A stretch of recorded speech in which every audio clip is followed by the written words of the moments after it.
And there you have it. And of course, as we said earlier on today, the one thing that even the President of the Republic of South Africa highlighted is the fact that when he delivers his State of the Nation addresses, he was local. And as I said earlier on, I also did my best to wear local. And I can send a big shout out to Relevance for Men who sorted me out with the shoes. And of course, buying and wearing local is the one thing that we all should be believing in.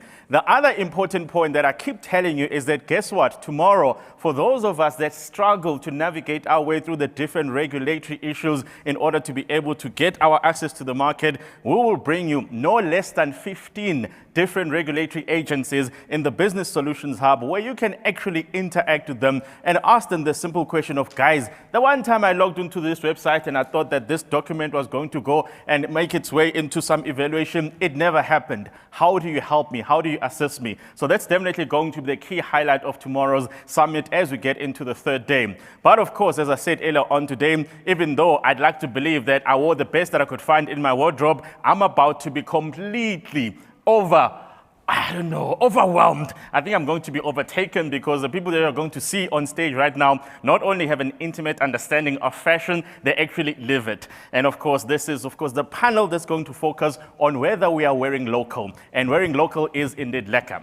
Now, of course, the one person who probably understands all of these things much better than I could, if you go to her Instagram, you get to see the different ways in which she dresses up and the different labels that she turns to promote as African labels. And this is someone who obviously has a very, very intimate belief in saying that we must not only speak the language, but we must also act on it and do the things that we're all promoting that need to be done. She's also very well esteemed, and for those of us who cannot sing, she's a person that we'll probably never get to share a stage with. So I think that this is the one moment where earlier on, as I said to you, I'll never host Miss South Africa, so I pretended that we had a Miss South Africa moment earlier on with the DTIC, and now, because I will never ever be on Idols or in any singing competition, the only opportunity I get to share a stage with Unati Ngai is this one. Unati, welcome.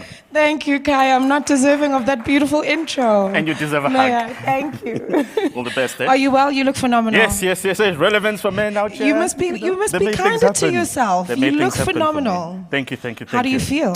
I'm very excited because this is the one panel that we've been waiting for, because obviously, you know, those of us that want to start planning our wardrobe, this is the panel that gets to tell us how to do these things, how to get these things right. And more importantly, with that keen eye of saying you can do this locally. Yeah. You don't have to go all the way to Milan for Fashion Week in order to know how to dress appropriately. Look at you. It's all local. And I'm about to learn how to do it. Thank you so much. Thank you and all the best. Kaya, everybody. Thank you so much for joining us today. As Kaya has mentioned, my name is Onati, and I'm completely honored to be hosting this panel. Not only because I believe in South African designers, our prints, our resources, but because I know we're a beautiful people. Growing up off the continent of Africa, I was very starved by everything that our creatives do today, and it's a supreme honor. What a humble question, though. Mzansi, are you wearing local? It's polite. Because what it stands for is, are you aware of what you represent when you introduce yourself to the rest of the world?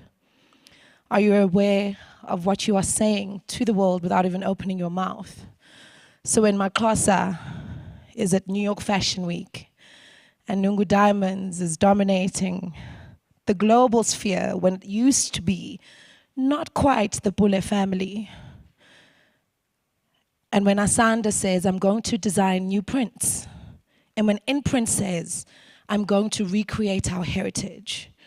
And when Hangwani of Rubicon says, I'm going to redefine grace when it comes to our fabric. We know that those geniuses understand the assignment. And that's why I'm honored to be here today. Because not only am I a walking canvas, but I also get to be an orator for these incredible creatives today. Good afternoon to all our execs. Good afternoon to all our guests today. And we thank you for your time. I'd like to start in Cape Town. One of our esteemed judges, our esteemed panel members, is the one and only Mr. Gavin Raja. Internationally acclaimed with his atelier range, he dressed me today. He doesn't know this. When I looked at the panel, I thought, how do I best represent the panel as best as I can? And this is his design from his atelier. His obsession for women, his obsession for the female form is absolutely humbling. Can we get a few images of Mr. Gavin Raja, and can we cross over to him and greet him, please, all the way in Cape Town? Can we give him a round of applause in the room? Hello, my darling. Hi, Anati. How are you, sweetheart? I'm great, my love. How are you? I'm really good, thank you. Thanks for having me. Oh, thank you for your time. You know that the one thing God does not make more of is time. And between your designs, but also all the philanthropic things that you do around the world, and also your contribution to Harvard University, we know that time is very precious. So thank you, Gavin, for your time. I just want to introduce the rest of the panel. Our next guest landed literally, I think, 3 hours ago from Dubai. Founder and owner of Nungu Diamonds, Mr. Kialebucha Pule.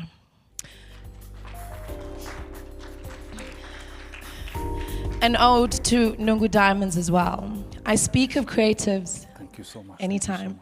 I speak of creatives in the fashion sense because sometimes when we have run out of the words and our melodies have run out, we rely on your creativity. Kialebucha, Mr. Pule and his wife. We sat last year, and I had a music video to shoot with a gentleman called Afro Traction. The music video is celebrating African love.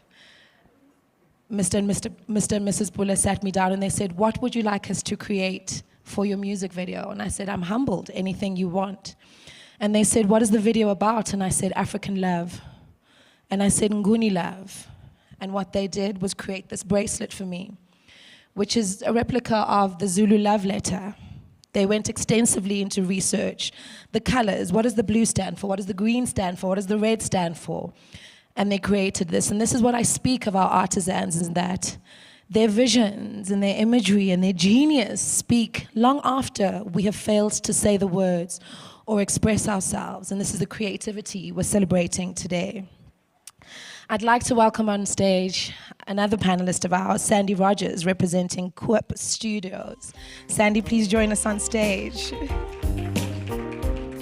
The beautiful diversity of South Africa is represented in everything that we do. The femininity of our lines and how we represent ourselves. And this is what Coop Studios represents for us as South Africans. Thank you so much, and thank you for being part of the panel today. Thank you. We're going to get into these wonderfully feminine and bold designs as soon as we have the rest of the panel on us with us. Coop Studio. Coop Studios. It was a co-op. Thank you. But I love that because because also part of it is heritage, and it's in representation, and it's how we honor each other earnestly, and it's in pronunciations, it's in representations, and it's in how we express ourselves. So thank you. So Coop, not Coop. Yes, it was a co-op and then it became a Coop. I love that. Right? From co-op to Coop. I'd like to welcome our next panelist with us, and our next panelist representing Lesela, Tanya Makalach. Please, can you come and join us on stage? We're talking about a meaning, kasisotho, that means cloth. Would you like some help? Are you fine? I'm good. Thank you. Should I sit next to you? Anytime, yeah. We're talking about a meaning, kasitswana, which means cloth. Kasisotho, which means cloth. Colloquially meaning styling of clothing. Part of our history is adopted prints. Part of our history is the evolution of prints.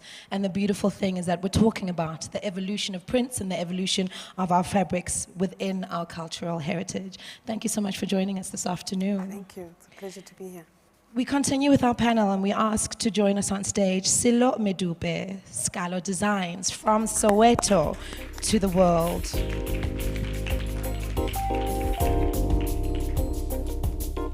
Silo and I were talking off stage and he said to me, I need to bring on my Sasha Fierce. Because that's what it's about, right? It's about pushing ourselves beyond the boundaries and pushing ourselves into places of uncomfortability that become so extraordinary that we can, literally, when we introduce you, we say, from Soweto to the world. Thank you for your time. Thank you for having me. I'd like to welcome our last panelist, last but not least, Hangwani, representing Rubicon. The elegance of women that Hangwani has managed to capture and to do for us through all our shapes and sizes. Hangwani has had the unfortunate, I don't know if it's a challenge or blessing, dressing women like me through all our different phases of being slender, being pregnant, being postpartum. And it's such a beautiful thing that you represent for women in South Africa and for all of us as a whole. Thank you to all of you for joining us. Thank you for having us. Gav, I'm going to cross over to you in Cape Town. There's a reason why your work stands out amongst the rest on a global scale. The attention to detail that I see in your workshop, from your seamstresses to the way you apply buttons and the way you just contour the female form. Why fashion and not fine art, and not sculpting, and not textile design? For me, I think I approach design in a very kind of holistic manner. So people who know me know that I design the print. So the print that you're wearing at the moment is also custom design print. And I think I approach things from a very artistic kind of perspective. I mean, I work with lots of artists as well. So I don't feel as a designer one needs to be constrained by what just fashion offers. I think we're living in a world at the moment which is, just there's such a kind of melding of identity and culture that one can't be confined geographically. And I think if you think about it, they say 4 out of 5 people in 2050 will be African. So where does that leave us with an identity? And where does that leave me just as a creative? I think it leaves me with far more greater kind of